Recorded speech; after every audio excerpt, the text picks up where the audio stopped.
Okay folks, so here is our third video on big priorities for Christians in the 21st century, at least as far as the exam board are concerned. So please make sure you have a copy of this printed out in front of you. You've got a highlighter to highlight some key terms, and you've got a pen to take some notes. So what we're going to be looking at in this one is evangelism. Now, evangelism is basically when Christians try to convince other people to become Christians.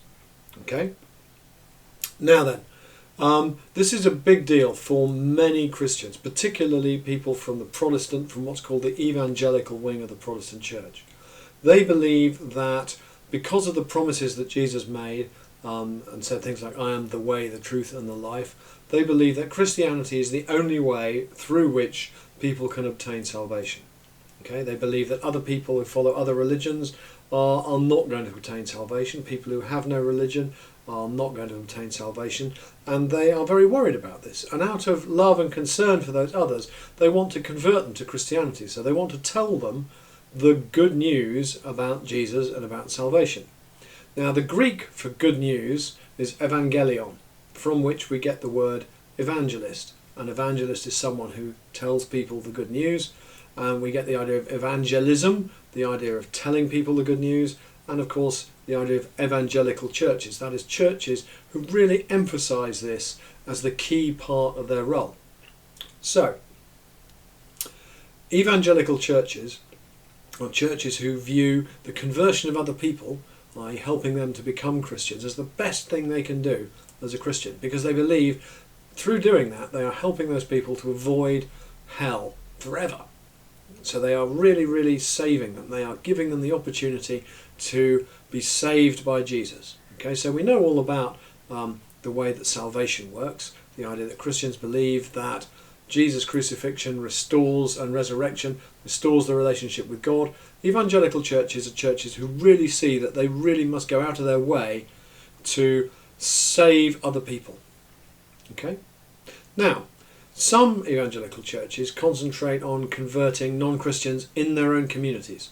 Okay, so you might encounter people like street evangelists, that is people who stand out in the street in busy shopping centres and they preach and they tell people the good news. They might come round and knock on your door and come door to door. You can see occasionally evangelical pastors preaching in Plymouth. In other big cities, it's also quite a common thing to do. So that's one thing that evangelical churches might support. They might train and support street evangelists and enable them to kind of get out there and give people the good news. Now, another way that evangelicals might spread the good news is through distributing Christian texts, particularly the Bible. So a very well-known organisation is the Gideons. You know, the Gideons are an international evangelical organisation who distribute Bibles. They give them to school children around the world, and they also put them in hotel rooms. That's the idea, that Christians believe that reading the Bible will give people the insight that enables them to do that. Other evangelical churches concentrate on reaching people who haven't been reached with this message before. Okay, so they believe that it's important to support churches in countries where Christianity is either not the major religion, or it's a minority religion, or it maybe hasn't been there at all. Okay, so if you look at the map, this is one produced by an evangelical church, and it talks about the 2.9, 3 billion people in the world who have not been reached, who have not had the opportunity to hear the gospel, the good news about Jesus. Now, this is quite complicated because some people in other countries say, well, this is basically colonialism by another name. This is basically the West exporting its values, exporting its religion, and trying to make us like them. And of course that becomes a very controversial topic. Okay, for some people they would say, no, this is about freedom of religion, this is about our ability to express ourselves.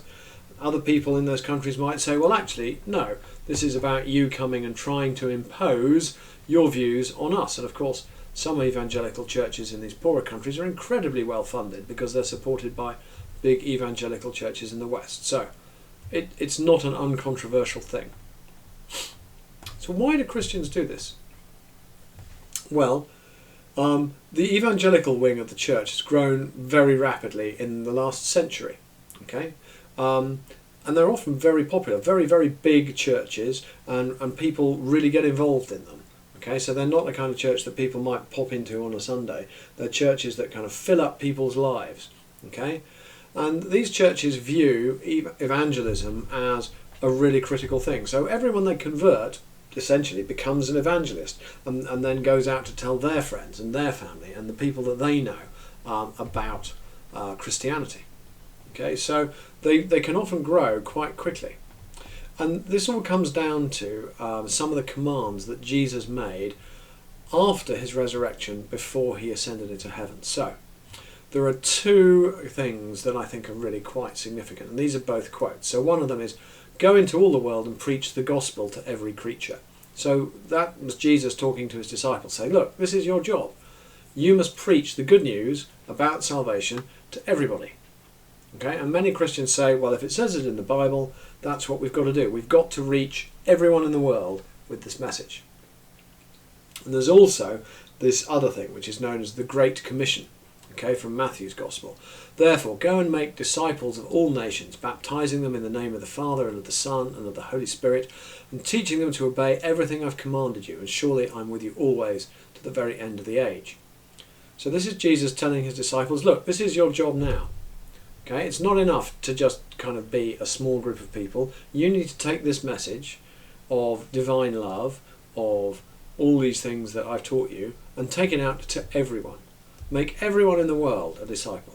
Okay, so these two quotes are often used by Christians to say this is why evangelism is important, because Jesus commanded it. So, key ideas you probably need to be able to highlight and remember. What evangelism means, where the word comes from, the fact that it means good news. Well, what is that good news? It's the good news for Christians of salvation through Jesus. Okay, the idea that that's going to get you out of hell. Okay, it's worth remembering that many evangelical churches see this as the most important thing they can do. What's the best thing you can do for someone? You can give them a message that will get them out of hell. You know, if you believe that, it's an important, urgent thing. Okay, that can be acted out locally or internationally, though not unproblematically. And then you might want to think about one of those quotes. I would say probably the one to kind of refer to is the upper one from Matthew, the "Go and make disciples of all nations" one, because that is really something Christians can point to and say, look, this is why we are evangelists. There you go. Thank you.